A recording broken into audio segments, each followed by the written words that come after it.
Hi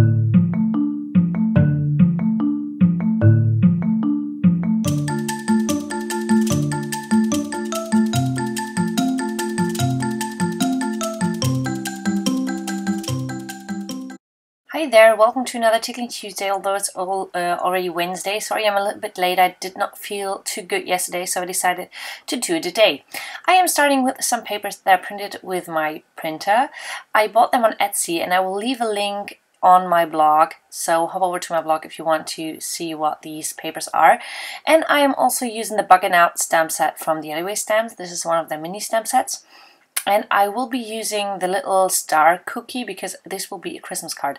As you can see, I cut the papers into strips, and now I will adhere them on a diagonal line onto just some scrap white paper.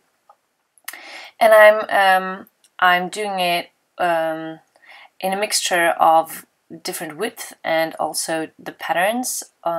So I have one of the ornaments pattern and then one of the graphic pattern, and I'm trying to get a good mixture of the different sizes and of the different patterns.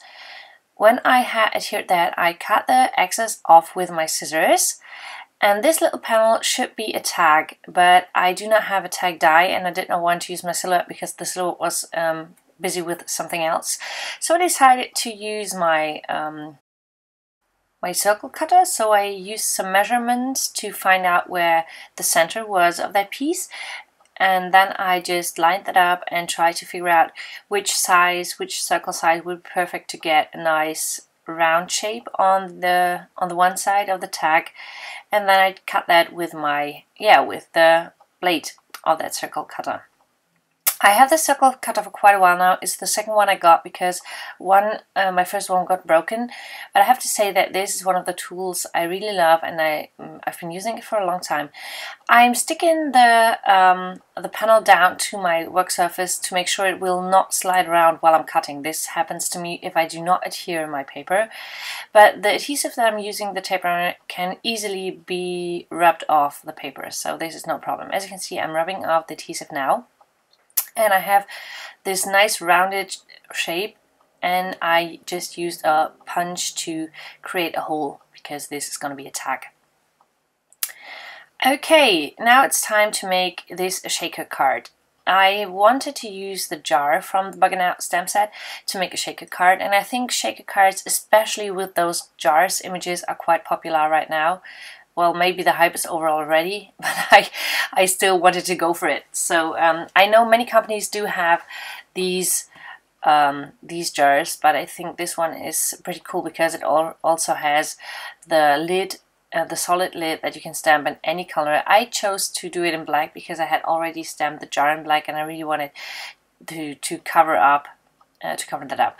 I used my X-Acto knife to cut that out. I left a little border to make the line really show up. I wanted to make sure that I would not cut into the line. And then I picked some acetate that I bought in the craft store, but you can totally use any packaging that you have and just have a clear sheet. I adhered that with some glossy accents because I knew that the glossy accents will hold the plastic. Not every adhesive works with the plastic very well. Sometimes the plastic does come off, so the glossy accents will hold that in place for sure. This is one of the strongest adhesives that I know, although it was not intended to be an adhesive as far as I know. So I stick that down, and then I took out some brown cardstock and also my embossing tools to create the little cookies. I am using the EK Success powder tool on this one because this cardstock is a little rough, so it has some texture in it that is not perfect for embossing, so this is important. I did not want the embossing powder to stick anywhere. And then I used my Versamark ink and just stamped a few of those cookies and white embossed them because I think there are some sprinkles on the cookies, and I think the sprinkles should be white, and the frosting will be white also. Just give me some time to create that. So I heat set that with my heat gun. Before I took out my color box white pigment ink, and I will be coloring the cookies or the frosting on the cookies with that.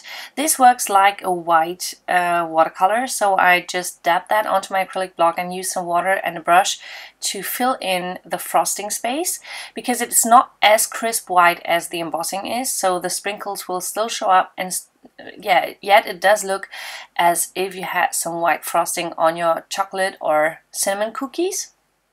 So this is what I did, and I figured out that when the ink is dry, the white is not as crisp anymore, so the brown shows through a little bit more. So I did a second run on that and added a little more ink on all of the stars before I cut them out with my scissors. I think this frosting looks really nice. I never did this before, but I like that you have the white frosting with the even more crisp white sprinkles on them. Okay, when I had finished that, by the way, I found out that the cardstock bleeds a little bit. So the color of the cardstock, this brown, moved into the white a little bit, but just a tiny bit, so it does not show through too much. I took out some ribbon to thread it through my tag. Then I cut some banner shapes, and I also used some twine. This is from 20 Twine, and I'm using one that is red and craft and white. At the moment I cannot tell you the name of that. I will put the information onto my blog also. So I use a little bit of twine to create a little bow on that ribbon. So this is what I'm doing here, just a tiny bow. Very simple, but I think twine and ribbon together look very nice, especially if you have a wide ribbon like that. That is not easy to have a knot or a bow on. I used a dry cloth to get rid of all the powder from the EK Success powder tool, and then I used my scissors to cut all the stars out, leaving a little border because I really wanted the brown to show up a little more to make sure these are chocolate or cinnamon cookies. And when I had cut them out, I put them onto that piece to make sure they would all fit in there. And then I used my dimensional adhesive to create the shaker portion. I doubled that up, so I had two layers of that dimensional adhesive to make sure the stars would really have enough space to move. If the shaker card is too flat, it might happen that everything gets stuck. And I did not want anything to be stuck. So I put all the stars in there, and then I also took some plastic stars that I keep in a little bag. I collected them when I cut some stencils, and I think these stars really make a perfect confetti for a shaker card, so this is why I keep them in that bag. Okay, then I realized that the stars might stick to the corner of the dimensional adhesive, so I took my powder tool again and gently rubbed it against that adhesive, because this EK Success powder tool was intended to make adhesives not sticky anymore. So if you have a sticker and you don't want it to stick because you want to use foam adhesive, this is what the EK Success powder tool was created for. Well, at least this is the information that I could find on some of the shops where you can buy this. So this is what I did because I really wanted the stars to not stick. I closed the shaker with some white cardstock, and then I also adhered the last star. I kept it for the outside with some more dimension, so we have 3 layers of dimension. That's quite a lot, but I think this card really turned out nice. I took out a German sentiment set for Christmas, and I'm taking a sentiment that says "Auf die Plätzchen, fertig, los." This is kind of a pun. You could say it's like ready, cookie, go. I think this is the best translation for that. So this finished the card. I hope you get inspired and give this a try. Thanks so much for watching.